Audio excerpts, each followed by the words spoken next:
I'm going to show how to make this ice texture with Affinity Photo's Procedural Texture Filter.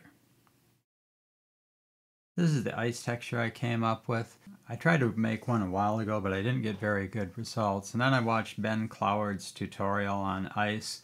He was using Unreal Engine, so it didn't quite fit in with this one. But I was able to make use of some of his information.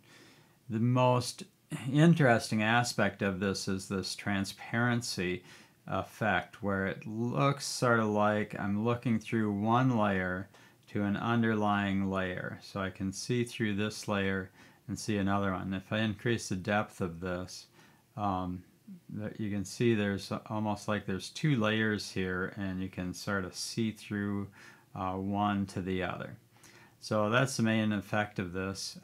Usually this looks more realistic if I have it turned down. I'm going to go over how I created this filter. So I'm going to start with a new image, and I'm going to start with a live filter, procedural texture. To get started, I'll just do a variable for the coordinate vector equals vec2 of x and y times a divided by w. This is based on a Perlin noise. So the ice is based on a Perlin noise. Ben Cloward had one that looked pretty good, but it was part of the Unreal Engine, and they didn't show details on how to make that, other than that it was based on Perlin noise. I'm going to start with perlincubic and set it up to based on V, O, and S. So I need to put in an A factor for my scale. I'll set this up to 3, I think. And then I need to set in a octave. Call it O, and set that up to just set it up to 7. And then I need a smoothness factor for this one. I'll make that a slider and make this smooth. Okay, and then I can set this to all 3 channels. Right now it looks sort of like clouds, but what I'd like to do is have it mostly white with some little black spots every once in a while. Since the values are between 0 and 1, if I raise it to a power, then most of the values will get smaller, except those that are close to 1 or above 1, and those will stay white. So I'm going to do that, but then I'm going to invert that. So the first thing I'll do is put in a power function and put in a I'll just call that B. So this is my power function, and then if I increase this, it mostly just gets darker, which is fine, but I actually want the opposite of that, so I'm going to take 1 minus the power. Okay, so this looks good. I have little black areas, but it's mostly white, so I can increase that. The other thing I want to do is bring that up to about 4. That looks pretty good. I'm going to set this up as a variable. I'll call it noise 0 equals this. I'm going to make another copy of this. So I'm going to have a copy up here, and then I'm going to have another copy that's going to be below the surface. So this will be my first copy. Then I'm going to have another one. Oops. So I'll call this one noise 1. And it's the same thing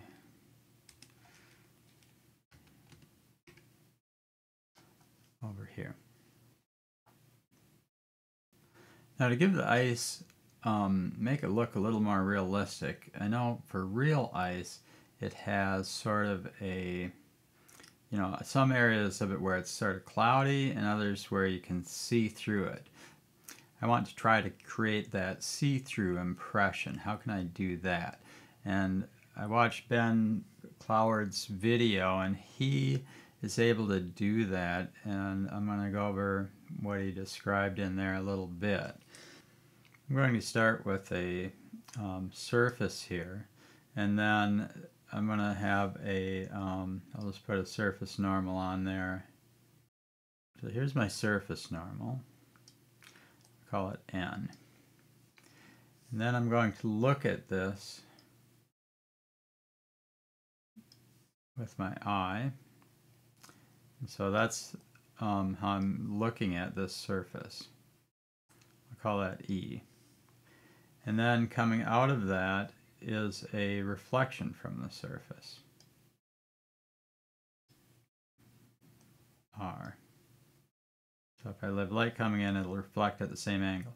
Now what I want to have is a surface down here that I'm looking through this surface to that one. All right. Now I don't have that, but I do have, I could create a reflection off this surface, which just comes off at a different angle. Let's call it, I'll call it R. And if I take the opposite of that, maybe it'll look sort of like there's something down here below the surface. So to calculate the reflection vector based on this system, I'm going to take R, that's equal to E minus 2 times the dot product of N and E, N dot E times N, which in Affinity Photo that translates nicely to VAR R equals E minus 2 times dot N comma E times N, semicolon. The other thing I need to know though is what is this N? So let's just make that equal to a flat surface to start with, 0, 0, 1, and see how that goes. That would be sort of the surface for a z-plane, 0 for x, 0 for y, 1 for z. So I'm going to create a new vector, VAR, N equals vec3 of 0, 0, 1.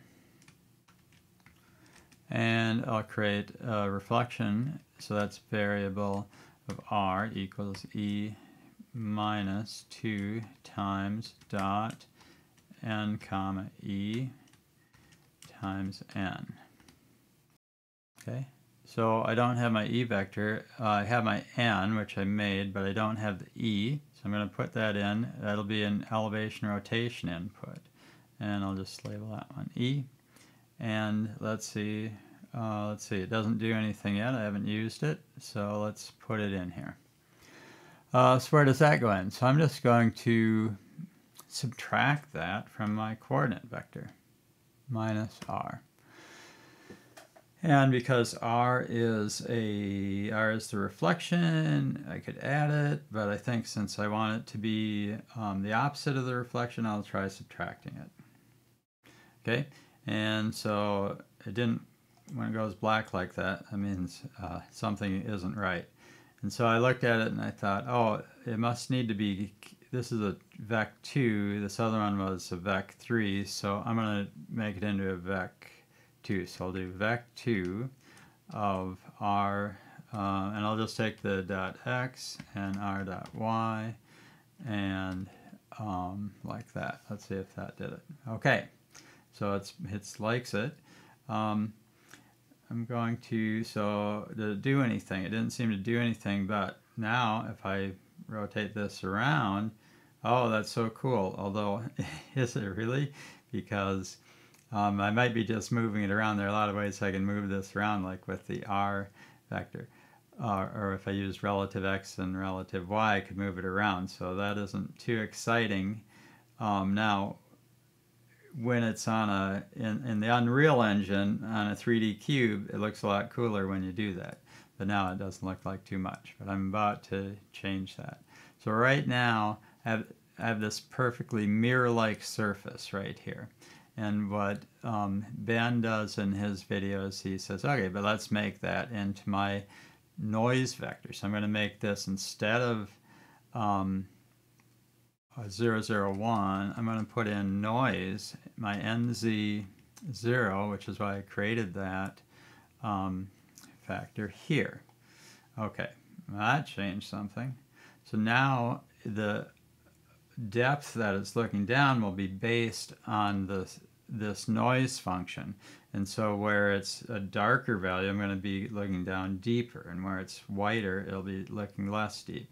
So now when I move it around, it's sort of like I have two layers here. I can see underneath there is the dark layer, and then in certain places I can sort of see through this to that other layer. But you know, it's sort of an extreme effect, and so I want to be able to tone that down. So I'm going to add in a slider, and I'm going to call that ID for my, I'll just call it depth. This one I'll label I, or camera.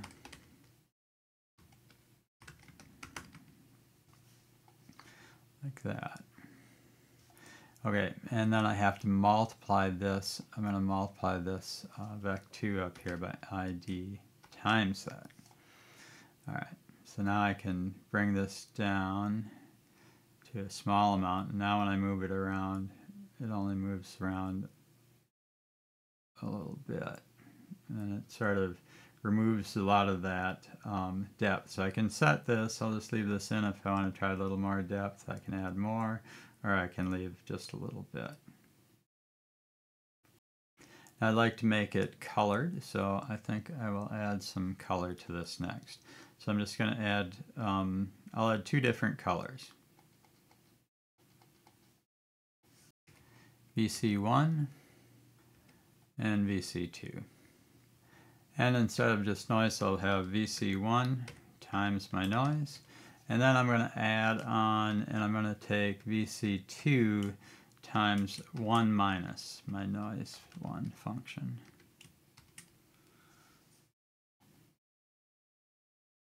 And I want this to be sort of bluish, so I'm going to take this down. I'll have this one be almost white.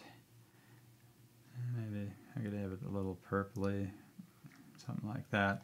And then the darker color, I want that to be quite a bit darker. So I could have it a nice blue like that, or I think I'll just have this one be a bluish green. So that gives it sort of a little bit better snowy look. I can move this around to give it, to get an angle that I like on this. I could bring these down to give it a little bit more of a, I'll bring these down to give it a little bit more depth there, like that. And then have this, or control the depth with this one. Usually it looks a little better, or a little more realistic if I just have it like that. Okay, so that's getting to be most of the effect. Now, to make it easier to tweak and mix, I'm just going to take this whole thing and multiply it by I,